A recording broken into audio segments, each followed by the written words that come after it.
আমি যখন সৃষ্টির ওপর ধ্যান করি তখন আমার অন্তর থেকে উচ্চারিত হয়, হে আমাদের রব, আপনি এসব কিছু অনর্থক সৃষ্টি করেননি। এই বিশাল বিশ্বব্রহ্মাণ্ড একটি ঘাসের ডাগা, একটি পাতাও উদ্দেশ্যহীন নয়। আমি জানি গাছের প্রতিটি পাতা যেন একটি কারখানা, যেখানে সূর্যের শক্তি সঞ্চিত হচ্ছে সালোক সংশ্লেষণের মাধ্যমে।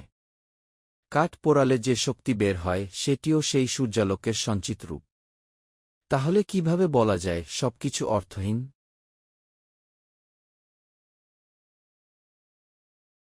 আমি আরও গভীরভাবে ভাবি মানুষের নৈতিক বোধ নিয়ে। মানুষ স্বভাবতই জানে সত্য বলা ভালো, মিথ্যা বলা খারাপ। প্রতারণা অন্যায়, সততা উত্তম। হারাম ও হালালের ধারণা তার অন্তরে প্রথিত। কিন্তু দুনিয়ায় দেখি উল্টো চিত্র, মিথ্যাবাদী ও প্রতারকরা অনেক সময় সম্পদশালী, ভোগবিলাসে মত্ত, আর যারা সত্যবাদী, নীতিবান, তারা কষ্টে থাকে। আমি প্রশ্ন করি, এ কেমন বিচার? যদি এখানেই সব শেষ হয়ে যায়, তবে ন্যায়বিচারের পরিণতি কোথায়?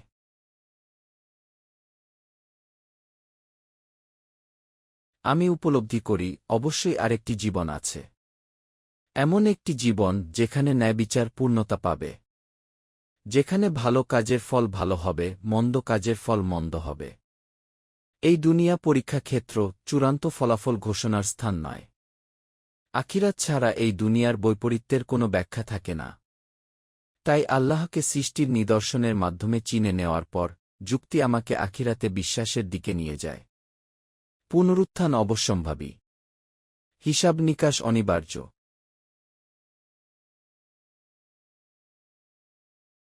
আমি অনুভব করি, যদি আখিরাত না থাকত তবে এই নৈতিক চেতনা অর্থহীন হয়ে যেত। কিন্তু আল্লাহ হাকিম, তিনি অর্থহীন কিছু করেন না। তাই আমি দৃঢ়ভাবে বিশ্বাস করি, এই দুনিয়া সাময়িক, কিন্তু বিচার দিবস অনিবার্য। আল্লাহর সার্বভৌমত্ব যেমন সর্বত্র প্রতিষ্ঠিত, তেমনি তার ন্যায় বিচারও অবধারিতভাবে প্রতিষ্ঠিত হবে।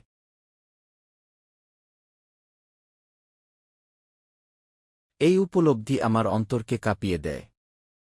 আমি বুঝি প্রশংসাপিপাসু, আত্মতুষ্ট, ভণ্ড মানুষদের পরিণতি ভয়াবহ। আবার যারা চিন্তা করে, স্মরণ করে, উপলব্ধি করে, তাদের জন্য রয়েছে সঠিক পথ। আমি নিজেকে বারবার প্রশ্ন করি, আমি কোন দলের অন্তর্ভুক্ত? আমি কি নিদর্শন দেখে আল্লাহকে চিনতে পারছি? আমি কি স্মরণ ও চিন্তার মাধ্যমে ঈমানকে গভীর করছি? আমি কি আখিরাতের প্রতি সত্যিকারের বিশ্বাস স্থাপন করেছি?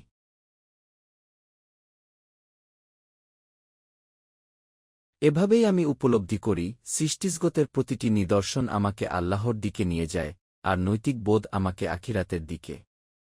এই দুইয়ের সমন্বয়েই পূর্ণ ঈমানের ভিত্তি গড়ে ওঠে।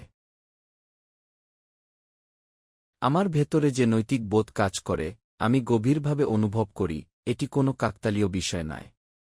আল্লাহই আমার অন্তরে এই বিবেক, এই নৈতিক চেতনা স্থাপন করেছেন। আমি স্পষ্টভাবে বুঝি কোনটি সঠিক, কোনটি ভুল।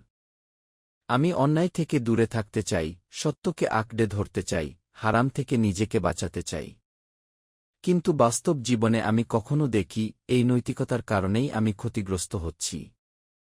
আমার বিবেক আমাকে থামিয়ে দেয়।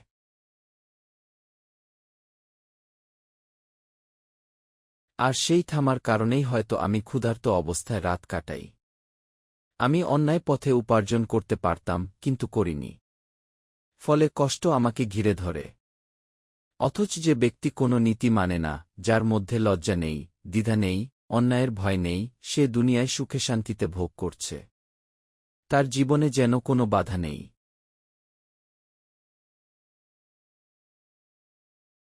তখন আমি নিজের ভেতর প্রশ্ন করি, এ কেমন বিচার? যদি দুনিয়ায় সবকিছু হতো, তাহলে ন্যায়পরায়ণদের জন্য এত কষ্ট কেন? যারা নীতির জন্য কষ্ট সহ্য করে, তাদের জন্য কি কোনো সান্ত্বনা নেই? তখন আমার বিবেক আমাকে বলে, অবশ্যই আরেকটি জীবন আছে।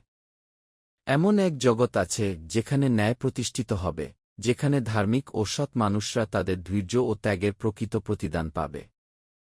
আমি স্মরণ করি হজরত মসীহ আলাইহিস সালাম।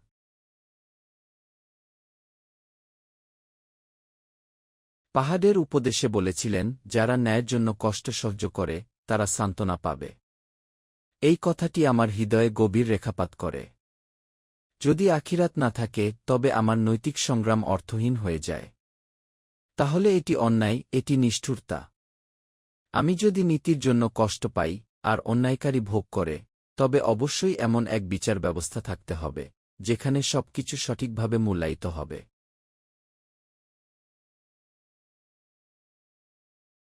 আমি উপলব্ধি করি, আল্লাহ কিছুই উদ্দেশ্যহীনভাবে সৃষ্টি করেননি। এই বিশ্বব্রহ্মাণ্ড, তার সুবিশাল বিস্তার, প্রতিটি নক্ষত্র, প্রতিটি গাছ, প্রতিটি প্রাণী, সবই প্রজ্ঞা ও উদ্দেশ্য নিয়ে সৃষ্টি হয়েছে। হে আল্লাহ, আপনি পবিত্র, আপনি এর মধ্যে যে আপনি এই বিশ্বকে কোনো লক্ষ্য ছাড়া সৃষ্টি করবেন। তাই আমি আপনার কাছে প্রার্থনা করি।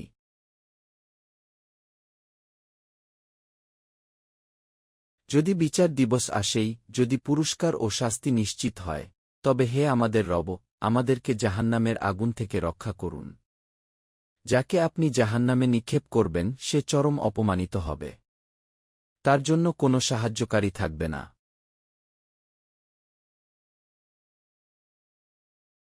আমি বুঝতে পারি, ঈমানের ধাপগুলো ধীরে ধীরে স্পষ্ট হয়।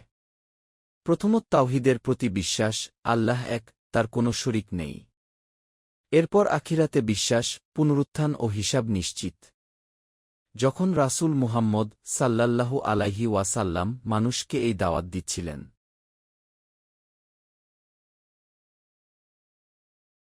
তখন সৎ ও সুষম চিন্তাধারার মানুষরা নিজেরাও এই সত্যে পৌঁছে যাচ্ছিলেন। কিন্তু যখন একই আহ্বান নবীর কণ্ঠে পৌঁছাল, তখন তারা তা গ্রহণ করল। তারা বলল, হে আমাদের রব, আমরা এক আহ্বানকারীকে শুনেছি যে ঈমানের দিকে ডাকছে।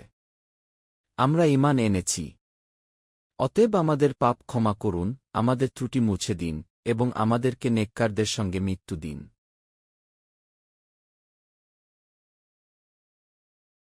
আমি ভাবি, এই দোয়ার গভীরতা কত অসাধারণ। তারা শুধু ক্ষমা চায়নি, তারা চরিত্রের শুদ্ধতাও চেয়েছে। তারা বলেছে, আমাদের অন্তরের কালিমা ধুয়ে দিন। আমাদের রেকর্ড থেকে ভুলগুলো মুছে দিন। হে আল্লাহ, কিয়ামতের দিনে আমাদের অপমানিত করবেন না। আপনি তো কখনো প্রতিশ্রুতি ভঙ্গ করেন না। আমরা ভয় পাই না যে আপনি প্রতিশ্রুতি ভঙ্গ করবেন, আমরা ভয় পাই, আমরা যেন আপনার প্রতিশ্রুতির উপযুক্ত না হই।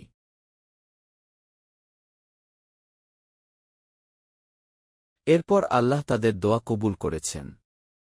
তিনি ঘোষণা করেছেন, পুরুষ হোক বা নারী, যেই সৎকর্ম করবে তার কর্ম বৃথা যাবে না।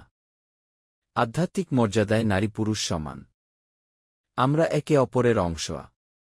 একই পিতামাতা থেকে, একই উৎস থেকে আমাদের সৃষ্টি। তাহলে মর্যাদায় পার্থক্য কেন হবে?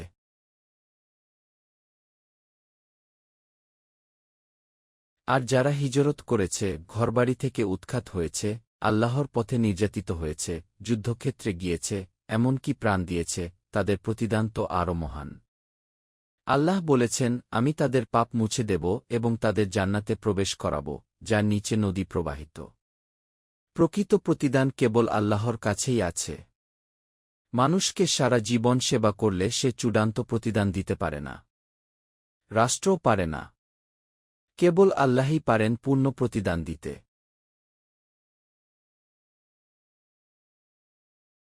আমি উপলব্ধি করি, জান্নাতের বর্ণনা কেবল প্রথম আপ্যায়ন মাত্র। প্রকৃত নিয়ামত এমন, যা কোনো চোখ দেখেনি, কোনো কান শোনেনি, কোনো হৃদয়ে কল্পনাও আসেনি। আল্লাহ যা লুকিয়ে রেখেছেন তা আমাদের সীমিত বোধের বাইরে।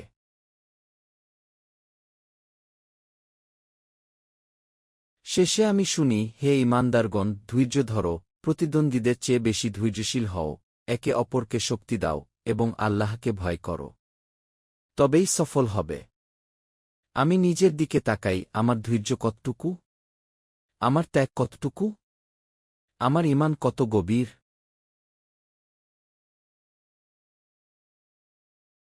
আমি জানি, মুসলমানের 4টি দায়িত্ব আছে: অন্তরে 2টি ঈমান গড়ে তোলা, জীবনে আল্লাহর আনুগত্য বাস্তবায়ন করা, মানবজাতির কাছে ইসলামের বার্তা পৌঁছে দেওয়া, এবং ন্যায়ভিত্তিক সমাজ প্রতিষ্ঠার চেষ্টা করা। এই লক্ষ্যই আমার জীবনের উদ্দেশ্য হওয়া উচিত। শেষ পর্যন্ত আমার একটাই প্রার্থনা, হে আল্লাহ, আপনার সন্তুষ্টি দিন, আমাদের ত্রুটি ক্ষমা করুন, আমাদেরকে সত্যিকারের ঈমানদারদের অন্তর্ভুক্ত করুন এবং আখিরাতে মুক্তি দিন। আমিন।